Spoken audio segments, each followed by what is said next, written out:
Filho e do Espírito Santo. Quando a gente pensou em fazer uma série de aulas, né, do livro do Padre Álvaro Calderon, isso passou por várias etapas na minha cabeça, né?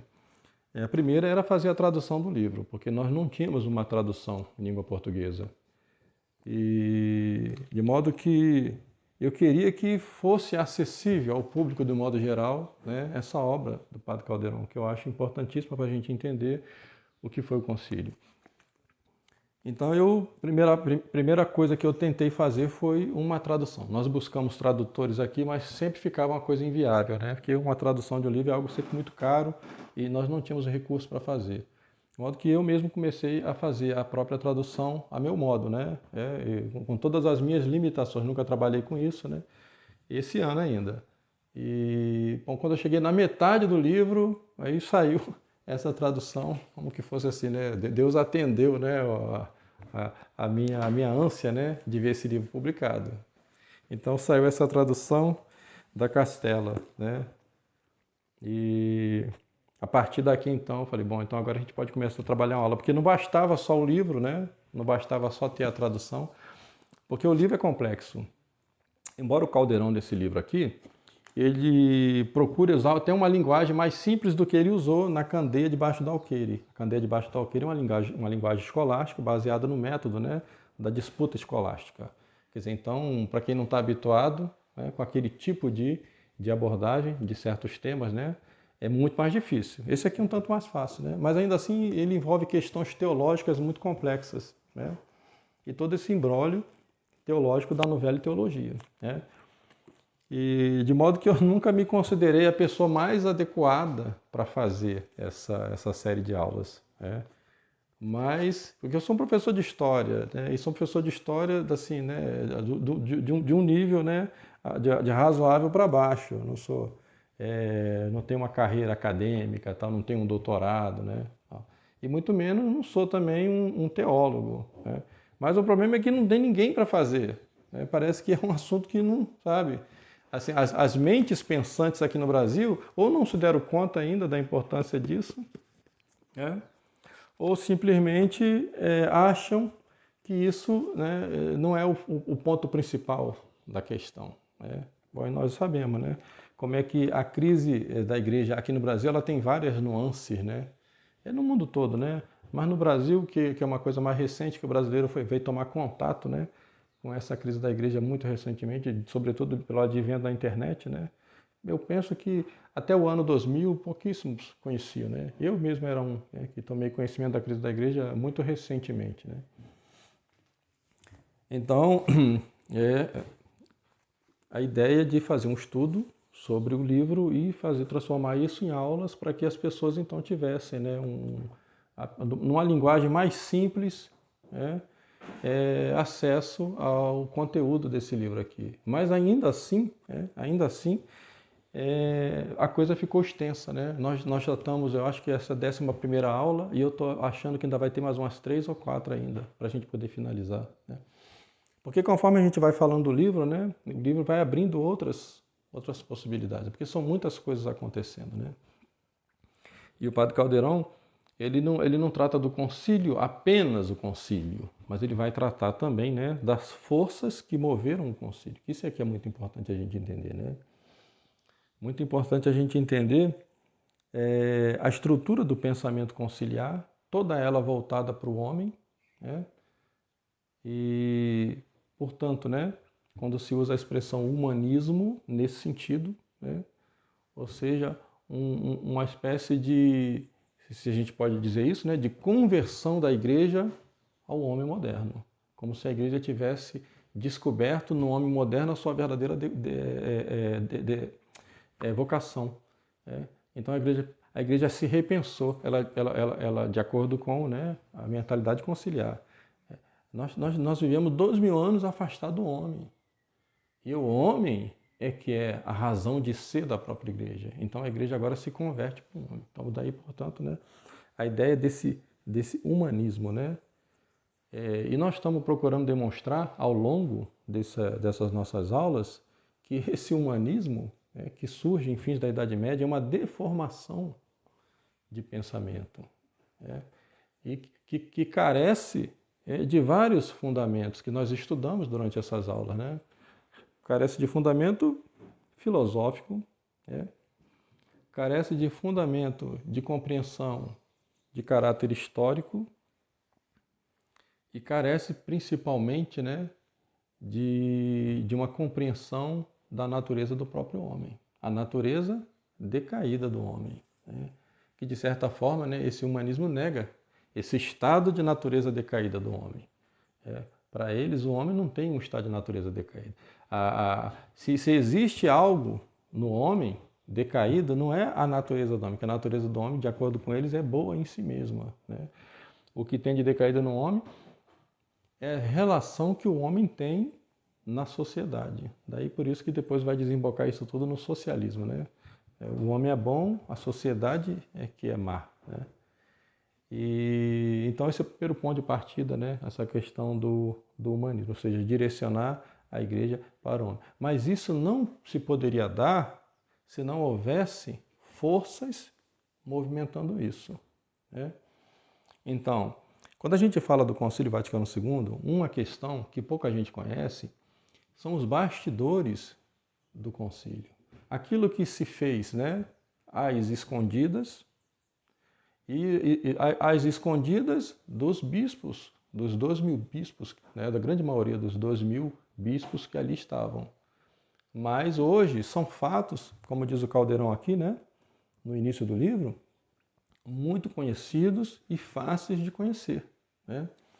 Então a gente pode dizer que a ideia de se fazer um concílio, um novo concílio, né, foi tramado nas sombras, sobretudo a partir de uma conferência que teve na Suíça em 1947-48, presidida principalmente, né, pelas entidades e organizações judaicas, em conluio com protestantes e com progressistas do clero católico. Nessa grande reunião, né, em Salisbury, na Suíça, isso é documentado, qualquer pessoa pode pesquisar e encontrar os dados, né? O grande promotor desse encontro foi um historiador judeu chamado Julius Isaac. Então, para quem não conhece a figura, eu recomendo que façam uma pesquisa sobre o papel de Julius Isaac, nas preparações daquilo que mais tarde acabaria sendo o Concílio Vaticano II. Porque o resultado dessa conferência de Salisbury foram resumidos, 10 pontos, e esses 10 pontos deveriam ser apresentados às autoridades da igreja como uma exigência de que a igreja, a partir daí, revisse seus ensinamentos. Então, a partir de 10 pontos, como se fossem 10 mandamentos, né? A partir de 10 pontos, a igreja deveria reformular a sua doutrina. Isso é muito importante a gente entender, né? E tenho que dizer que o principal ponto de pressão para que a igreja, cedesse nesses 10 pontos foi justamente a Segunda Guerra Mundial. Então todos nós sabemos, que ao fim da Segunda Guerra Mundial, os vencedores da guerra instituíram um tribunal militar internacional na cidade de Nuremberg e fizeram uma sequência de julgamentos. Ora, o julgamento de Nuremberg, eles não foram simplesmente julgamentos, eles tinham por objetivo uma redefinição da história. Isso é que é o mais importante. Porque nós sabemos que quem controla o presente reinventa o passado e a partir dessa reinvenção do passado vão dominar o futuro também. Isso está no livro do George Orwell, 1984. Mas é uma premissa da Revolução, É uma premissa da Revolução. É necessário redefinir o passado. Então, os tribunais de Nuremberg foi para redefinir a história, E nessa redefinição da história, a grande vítima da história, por essa narrativa que surge a partir de Nuremberg, é o povo judeu. E o grande culpado daquilo que acontece aos judeus na Segunda Guerra Mundial não é simplesmente a Alemanha nazista. A Alemanha nazista teria sido um efeito de uma causa maior, que era toda a doutrina católica que acusava os judeus de deicídio, de inimigos de Cristo. Então, era necessário refundamentar a doutrina católica com base, né, no combate ao antissemitismo. Então, isso é que é muito importante. Então, a ideia do concílio começa a ser gestada ali, em Silisberg. O projeto vai ser levado adiante. Jules Isaac era francês e ele vai levar o projeto, né, para o núncio apostólico em Paris, que era João 23 na época, o Ângelo Roncalli, que depois seria o Papa João 23. O projeto fica, né, guardado para o momento adequado, porque o Ângelo Roncalli diz, eu sou núncio apostólico, eu não posso, né, fazer isso. Isso só pode ser feito mediante um concílio. E a questão então é levada ao Papa Pio XII. O Papa Pio XII rejeita veementemente que se faça qualquer coisa nesse sentido, no sentido dos 10 pontos de Silisberg. Né? Porque os 10 pontos de Silisberg exigiam que a igreja mudasse toda a sua doutrina com relação aos judeus. Né? Ora, isso não é pouca coisa. Se muda a doutrina com relação aos judeus, porque pensa, nós temos que pensar, né, que o judaísmo que nós conhecemos, que é o judaísmo, né, pós-bíblico, ele se fundamenta na rejeição do Messias.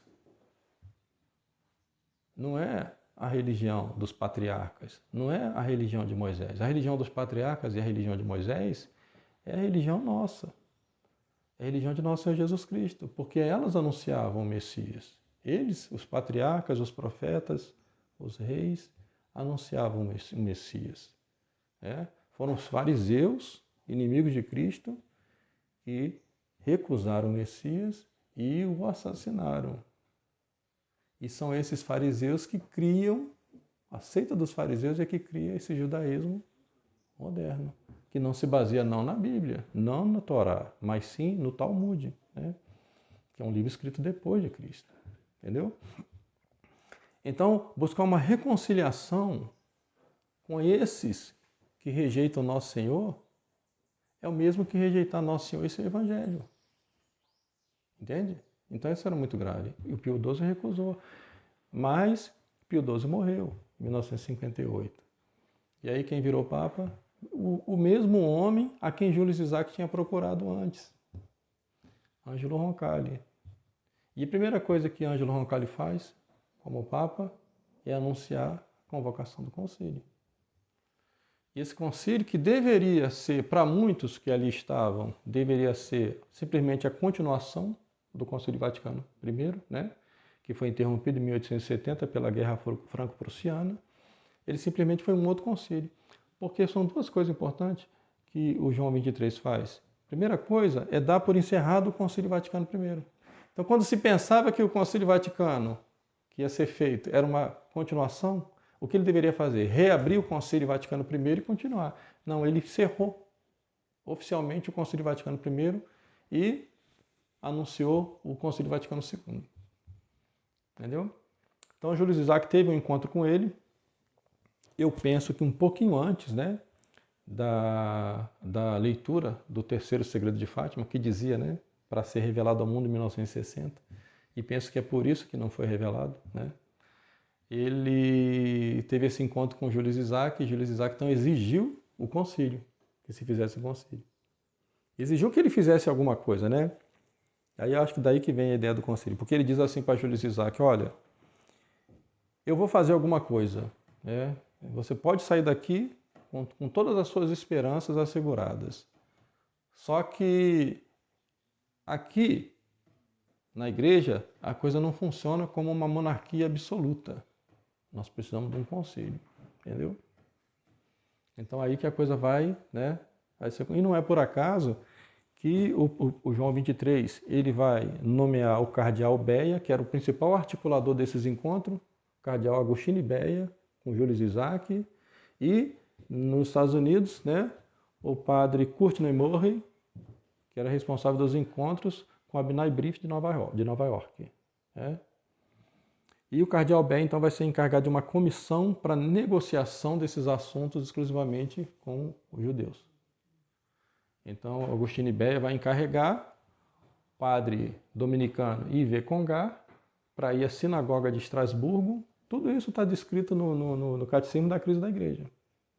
E quem quiser saber tudo isso que eu estou falando aqui, basta ler o livro que conta toda essa história, né? Eu não sei o nome do livro agora, mas depois eu posso ver. Que conta a vida, né, de Julius Isaac. Aí vai contar tudo isso que eu estou contando para vocês, está no livro. Né? Mas é contado como uma grande vitória, né? Que de fato foi, né? Foi uma grande vitória. O cavalo de Troia foi o Concílio Vaticano II que deu a vitória, né? Ou pelo menos essa aparente vitória, né? Dos inimigos, né? Então, o padre dominicano I.V. Congar vai à sinagoga de Estrasburgo e vai negociar com eles ali o que eles pretendem, o que eles querem que se modifique na doutrina católica. Em consequência disso, nós vamos ter todo o concílio. Né? Agora, é claro que tudo isso tinha que ser feito com muita habilidade. Né? O concílio ele não poderia introduzir essas novidades assim. Né? Tinha que ter todo um jogo, né, de palavras. Né?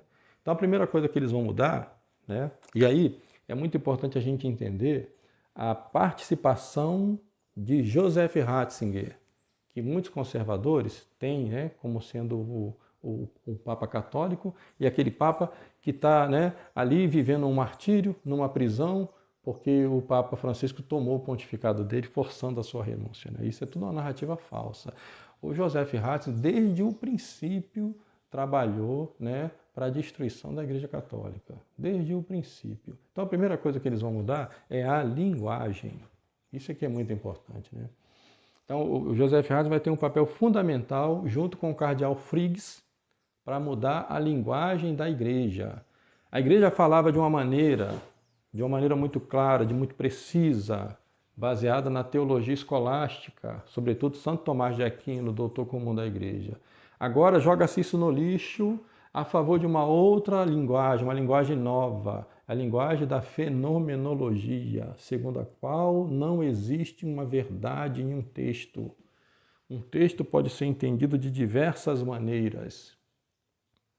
Cada pessoa faz a leitura a seu modo, né? Então, assim, um subjetivismo absoluto. E por que eles queriam fazer essa mudança, né, na linguagem? Exatamente para que não ficasse muito claro aquilo que eles queriam impor à Igreja como doutrina. Né? Então, o livro do Caldeirão é muito importante porque vai mostrando, né, esse fio de Ariadne. O fio de Ariadne, para quem não conhece a história, né, da lenda do Minotauro, foi o que ajudou o Teseu, o herói grego que matou o Minotauro, a sair do labirinto com aquele fio. Era feito com os cabelos da princesa Ariadne, os fios de cabelo dela. E com aquele fio ali, ele vai, né, marcando o caminho por onde ele vai passando, para depois achar a saída. Então, o livro do Padre Caldeirão é como esse novelo, né, dos fios de Ariadne. E é também como a Pedra de Roseta. A Pedra de Roseta, que foi encontrada pelas tropas napoleônicas lá no Egito, né, a partir da qual o Champollion conseguiu fazer a decifração daquela escrita egípcia, né, hieroglífica, dificílima, né? Então, esse livro aqui ajuda a gente, né, a compreender e fazer, né, a decifração daquele que está codificado nos textos ambíguos do Concílio Vaticano II. A partir do fio de Ariadne, uma linha de raciocínio que ele acha aqui muito, né, eficazmente, que é o humanismo e esse redirecionamento da Igreja em função do homem. Para transformar a Igreja Católica, né, numa religião, né, idolátrica, porque põe o homem no lugar de Deus. Então, a religião que emana do concílio, e é bom que se diga isso, né, porque de fato é isso, é uma nova religião, ela é idolátrica. Ela cultua o homem. Tira de Deus o que é devido a Deus. Isso é gravíssimo. Isso é gravíssimo. Muito cuidado, né? As pessoas que aderiram a isso, mesmo aquelas pessoas mais inocentes, né, que aderiram sem saber, outros aderiram por malícia, né, outros aderiram por pressão, por covardia, por tibieza, né, e outros estão lá por ignorância. Mas depois que a gente vê um padre defendendo a maconha numa missa, né, eu acho que é uma questão de bom senso para a pessoa entender que tem alguma coisa de muito errado e que ela precisa urgentemente entender o que é isso que está de errado. Então, nosso objetivo nessas aulas é fazer com que as pessoas, né, elas entendam isso. Entendam isso. Eu não sou a pessoa mais indicada para fazê-lo, né? Mas, infelizmente, aquelas pessoas que seriam mais indicadas não se apresentaram para fazer, então eu dou o pontapé inicial, né? Se depois mais alguém, né, quiser dar sequência, né, para ampliar, né, esse foco, porque o objetivo aqui, né, é fazer com que as pessoas se libertem dessa prisão conciliar, enxerguem a verdade para a sua santificação e para a glória de Deus. Do Pai, do Filho e do Espírito Santo.